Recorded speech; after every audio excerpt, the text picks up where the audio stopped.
हरे कृष्णा। बृहद नारदीय पुराण में धर्मराज स्वयं राजा भगीरथ से कहते हैं, संपूज्य गंध कुसुमैर्विष्णु विष्णु तिथौ नृपः जन्मायुता चितैर्पापै मुक्तो व्रजति तत्पदम्।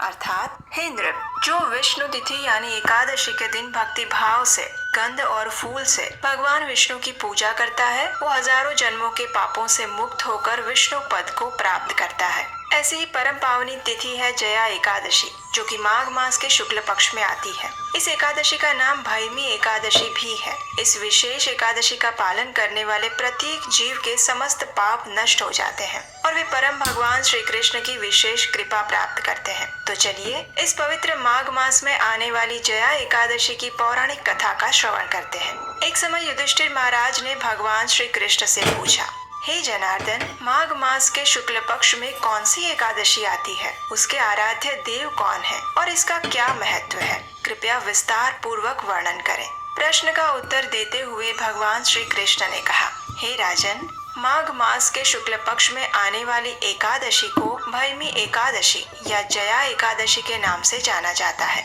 ये एकादशी सभी पापों का हरण करके मोक्ष देने वाली है और इसके पालन से व्यक्ति को पिशाच योनि प्राप्त नहीं होती। इस प्रकार कहते हुए भगवान ने जया एकादशी की कथा कहनी प्रारंभ की।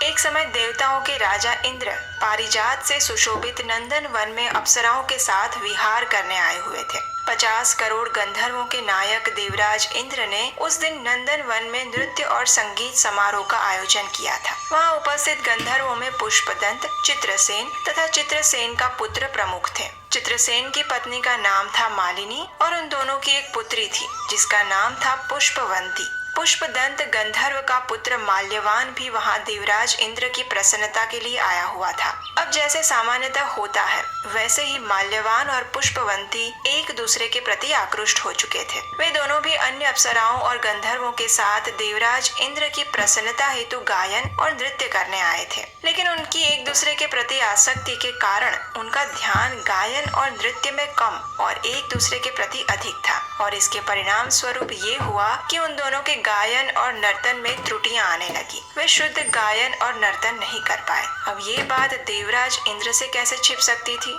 तो बस इनका इस प्रकार ध्यान भंग देखकर देवराज इंद्र को बड़ा ही क्रोध आया और उन्होंने इसे अपना अपमान समझा। क्रोध के आवेश में आकर देवराज इंद्र ने उन दोनों को श्राप देते हुए कहा, अरे मूर्खों, तुम सच में पतित हो। तुम दोनों की एक दूसरे के प्रति आसक्ति इतनी अधिक है कि तुमने मेरी आज्ञा का भी उल्लंघन किया है। इसलिए मैं तुम्हें श्राप देता हूँ कि जाओ, इसी क्षण मृत्यु लोक में तुम्हारा पतन होगा और तुम पिशाच योनि में पति पत्नी बनकर वास करोगे। ये श्राप सुनकर माल्यवान और पुष्पवंती दोनों ही भय से कांपने लगे। उन्होंने देवराज इंद्र से क्षमा याचना की, लेकिन अब श्राप मिथ्या कैसे हो सकता था? तो बस उन दोनों का अधः पतन हुआ और वे पिशाच का शरीर प्राप्त करके हिमालय की गुफाओं में रहने लगे। अपने पाप शरीर के कारण अनेक यातनाओं को सहन करते हुए वे दोनों समय व्यतीत करने लगे। आखिर एक दिन पिशाच की योनि में रहे माल्यवान ने अपनी पत्नी पुष्पवंती से कहा, न जाने हमने ऐसे कौन से पाप कर्म किए हैं जो हमें ये पिशाच योनि प्राप्त हुई है। नर्क की यातनाएं असह्य ख्वाबों के पीछे चाहिए हैं जो हमें ये पिशाच योनि प्राप्त हुई है। नर्क की यातनाएं असह्य होती है, लेकिन पिशाच योनि के कष्ट भी बड़े दुखदायी हैं। हमें कोई उपाय अवश्य करना चाहिए जिससे हम इस पिशाच योनि से मुक्ति प्राप्त कर सकें। इस प्रकार वे विचार कर ही रहे थे कि भगवान श्री विष्णु की विशेष कृपा हुई और उन्हें ये अवसर प्राप्त हुआ। वो दिन था माघ मास के शुक्ल पक्ष की एकादशी का। उस दिन उन दोनों ने ही अनजाने में इस व्रत का पालन किया। हिमालय की कंदराओं में अत्यंत ठंड के कारण उन्होंने ना तो कोई फल खाया और ना ही किसी जीव की हत्या की। उन्होंने किसी भी प्रकार का सुख भोगने का प्रयास भी नहीं किया और संपूर्ण दिन तथा रात्रि के दौरान वे एक बरगद के पेड़ के नीचे बैठे रहे। आखिरकार रात्रि समाप्त हुई और सूर्योदय हुआ। अब देखिए, उन्होंने अज्ञानता में भी एकादशी के दिन उपवास किया था और रात्रि को जागरण किया था। इसलिए इस एकादशी व्रत पालन के फल स्वरूप और परम भगवान श्री हरि की कृपा से उन्हें अपना पूर्व दिव्य शरीर पुनः प्राप्त हुआ और उसके साथ ही उनकी चेतना में भी परिवर्तन आ गया। उन्हें अपने पूर्व जन्म की सारी घटनाएं भी याद आ गई और तभी आकाश मार्ग से एक दिव्य विमान प्रकट हुआ। अब वे पिशाच योनि से मुक्त हो चुके थे। अलंकार से सुशोभित होकर अपने विमान में बैठकर वे दोनों वापस स्वर्गलोक में आए। उन्हें अपने पूर्व शरीर में पुनः देखकर देवराज इंद्र को अत्यंत आश्चर्य हुआ।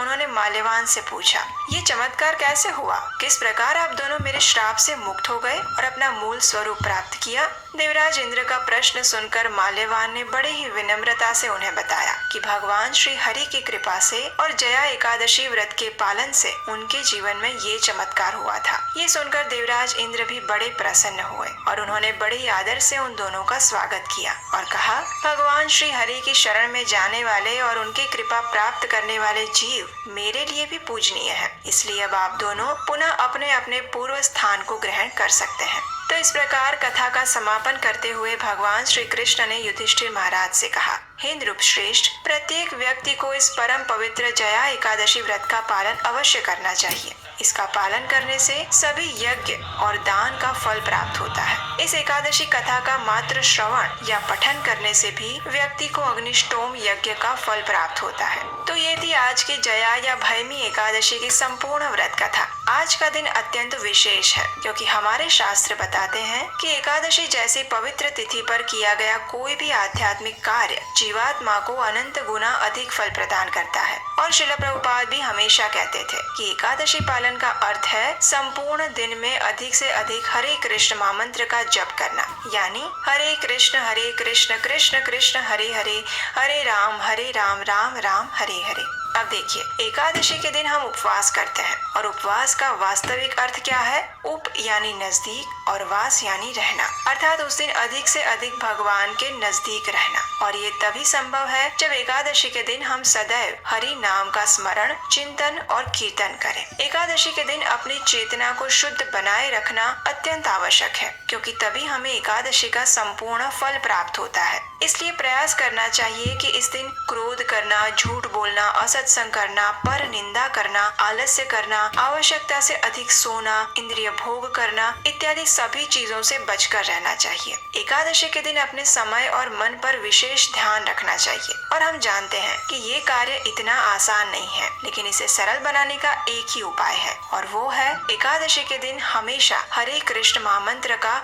जप करते रहना। इससे अपने आप ही आप अपने मन और समय को नियंत्रित कर पाएंगे। ये हमारा विश्वास है और अनुभव भी। जया एकादशी के अगले दिन यानी द्वादशी पर निर्धारित समय पर उसका पारण करना भी उतना ही आवश्यक है। और फिर इस बार आने वाली द्वादशी तो अत्यंत विशेष है क्योंकि ये वराह द्वादशी है, यानी वे वही दिन है जब भगवान विष्णु ने वराह का स्वरूप धारण करके इस पृथ्वी को जल मग्न होने से बचा लिया था। इसलिए द्वादशी तिथि पर निर्धारित पारण समय पर यानी 21 फरवरी 2024 बुधवार के दिन प्रातः 7:03 से लेकर 10:48 के बीच में किसी सुयोग्य ब्राह्मण या वैष्णव को यथोचित दान अवश्य दे और उसके बाद आप भी भगवान को अर्पित अन्न प्रसाद के साथ एकादशी व्रत का पारण करें। और इन प्रमाणभूत कथाओं को बनाने में अगर आप हमारा सहयोग करना चाहते हैं तो स्क्रीन पर दिए गए नंबर पर अपना आर्थिक योगदान भेज सकते हैं। तो चलिए, सभी पापों का नाश करने वाली परम भगवान श्री कृष्ण की भक्ति प्रदान करने वाली और जीवन के अंतिम गंतव्य की ओर हमें अग्रसर कराने वाली इस शुभदा जया एकादशी का निष्ठा और श्रद्धा पूर्वक पालन करते हैं और परम भगवान श्री कृष्ण की विशेष कृपा प्राप्त करते हैं।